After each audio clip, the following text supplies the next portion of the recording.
En marge de la célébration de la Journée mondiale de lutte contre le VIH-Sida, le groupe de réflexion sur les violences basées sur le genre a organisé ce matin dans la salle des conférences de la Chambre de commerce de Pointe-Noire une conférence de sensibilisation sur la loi 30 portant protection des personnes vivant avec le VIH-Sida.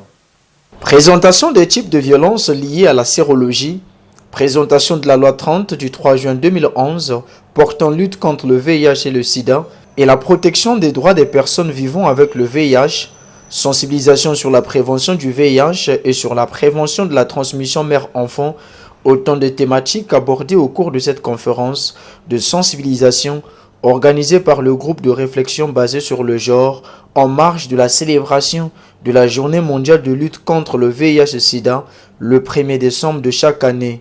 Le constat est tel que le VIH et le sida touchent énormément de femmes, nous l'avons entendu, et plus de filles. Et les personnes vivant avec le VIH sont victimes de plusieurs types de violences du fait de leur sérologie. C'était la raison principale. Ensuite, pendant cette période des 16 jours d'activisme, nous avons le 1er décembre qui est la journée internationale de lutte contre le VIH-Sida. Et le groupe de réflexion s'est dit qu'au regard de toutes les violences que rencontrent les personnes en général, du fait de leur sérologie, ce serait bien de premièrement leur montrer qu'il y a une loi spécifique qui existe et deuxièmement, évidemment faire la vulgarisation de cette loi parce que c'est une loi, vous l'avez entendu, qui date de 2011 et qui ne demande qu'à être appliquée pour une meilleure protection des personnes.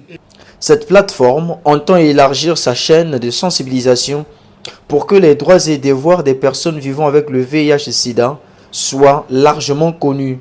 L'intérêt, c'est que nous qui avons l'information puissions les accompagner. L'intérêt, c'est que nous, professionnels du droit, nous puissions l'appliquer parce que c'est une loi qui a été promulguée depuis 2011. Elle s'applique et voilà en fait le but. C'est ce que nous allons continuer à faire, sensibiliser, vulgariser de façon à ce que les personnes vivant avec le VIH notamment soient protégées. Mais vous l'avez entendu, les personnes vivant avec le VIH ont aussi des obligations, notamment pour ce qui concerne la transmission volontaire du VIH. Et là, on l'a entendu, les sanctions sont criminelles. Nous avons donc besoin de pouvoir interpeller ces personnes-là aussi et de pouvoir avoir plus de condamnations. C'est ça ce que nous voulons, des condamnations sévères pour protéger les personnes et surtout pour dissuader les personnes qui seraient tentées de transmettre volontairement le VIH. Pour votre gouverne, cette conférence a été organisée à la faveur de 16 jours d'activisme contre les violences basées sur le genre, lancée par la plateforme que chapeaute